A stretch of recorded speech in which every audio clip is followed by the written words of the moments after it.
to present you my presentation. The main question that I'm going to answer is Japan a country of tradition or technology? First, something about Japan's geography in comparison to Poland. In Japan, we've got population over 126 million people, while in Poland we've got only 37. The area of Japan is 377,915 square kilometers, while in Poland we've got 311,895 square kilometers, so not that much more.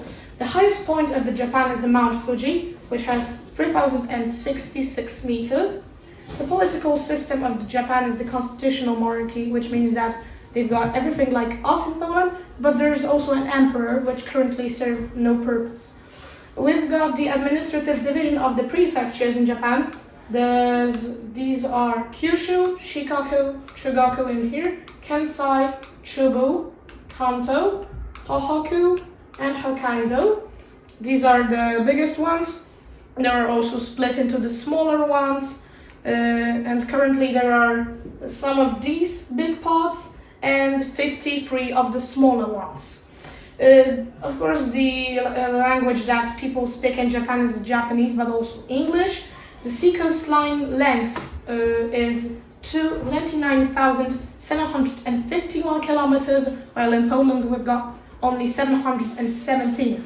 We've got a social problem of the overpopulation in Japan, sadly, just because they've got the area not so bigger than the Poland, and the population is like 3 times as much as in Poland, and the currency is yen.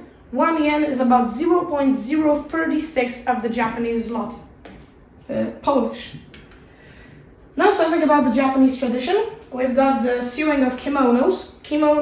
Kimono means something to wear from the Japanese. Kimono is, back in its times, kimono was just a piece of clothing in Japan, but now it's specified to the robe with the long, that is really long, and the original kimono from Japan is really expensive.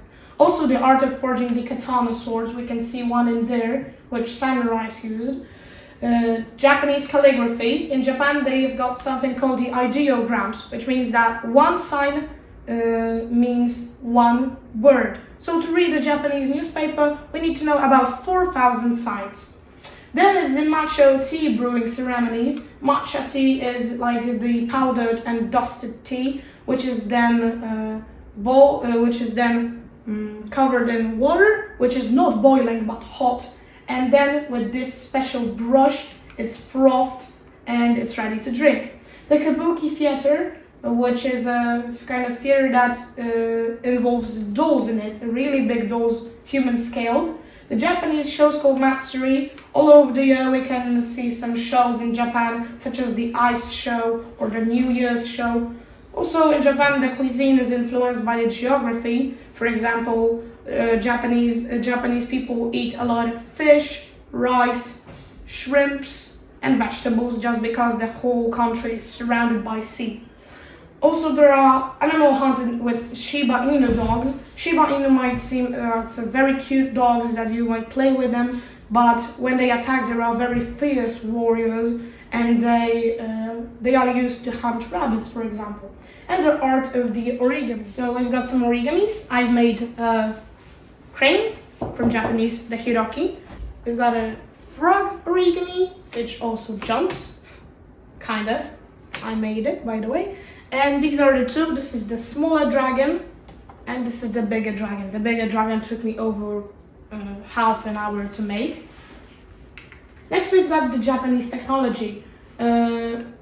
The Japanese industry is highly mechanized. There are used many robots in the industry, as you can see. This is the place where the cars are mounted. We can see over 4 robots in there. There is one, there is the second, the third, and the fourth in the background.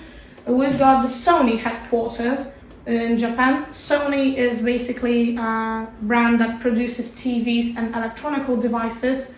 the factories of Nintendo Switch. Nintendo Switch developed the games such as the Pokemon, Sword and Shield, or the Super Mario. We also have the Honda and Lexus car factories. Honda and Lexus are two cars that are very, very well known in Europe, but not many people know that they are actually produced the most in Japan, and this place is actually where the Honda cars are made. And Sony and Sega TV factories, we all know Sony and Sega as the brands of TVs.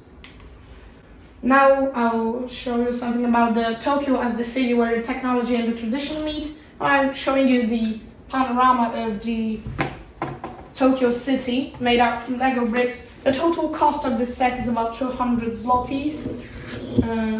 Here we've got this one, the big white one, and here is the Tokyo Sky Tree. It's the tower that transmits the television signal and spreads it through the whole Tokyo.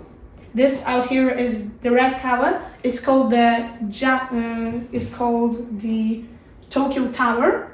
It's made of red cables and steel.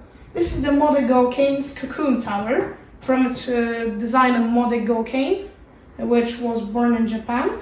Here, this building is a home to over 4 universities of art, medicine, and music.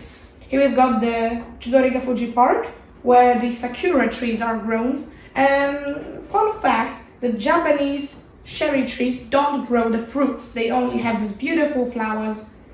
Here are some of the Japanese advertisements. They are very popular in Japan.